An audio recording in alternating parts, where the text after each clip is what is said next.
Ayan mga bro, medyo na busy tayo ngayong araw pero nagpahabol pa rin tayo ng 10 kawil kaya ayan, nakadali pa rin tayo.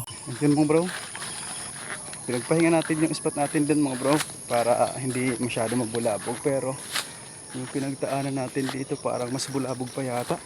Ayan, may mga kawil pa nga rito. Ay ito, ayun, may huli. Ayan, may huli tayo dito, dalag. Thank you. Hindi talaga tayo nasira dito. Kahit pa paano meron. Ayan. Nandito nga pala tayo mga bro sa Sabang dito sa maliit na tulay nila. Bali sinubukan lang natin mga bro kung makakahuli ba tayo dito. Bali 10 piraso lang yung kawil na naitaan natin mga bro kasi medyo napagod tayo kahapon sa paglilimas. Kaya ayun, medyo nakatulog tayo at nag-alanganin tayo sa oras. Pero hindi talaga tayo nagpapigil mga bro kaya nagpahabol pa rin tayo ng 10 kawil. At ayun na nga, kahit papano nakadali tayo. Kaya makakalibre na naman tayo ng pang-ulam.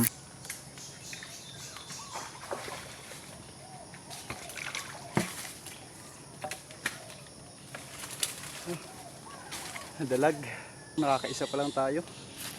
Nawala yung kawil natin dito mga bro. Ayun, may kawayan dun. Baka ayun.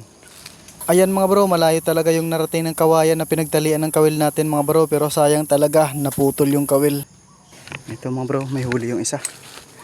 Ayan, namuti kaso ano, hindi pa kalakihan. Ayan o.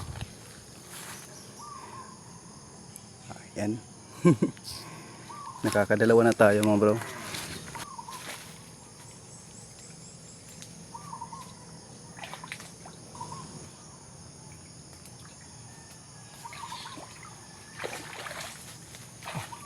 Ito siya. Pangalawang huli mga bro. Yun mo bro, ito lang huli natin. Dalawa lang, ayan. Dalawang dalag. Ayan mga bro, nakadalawa tayo. Salamat sa panonood.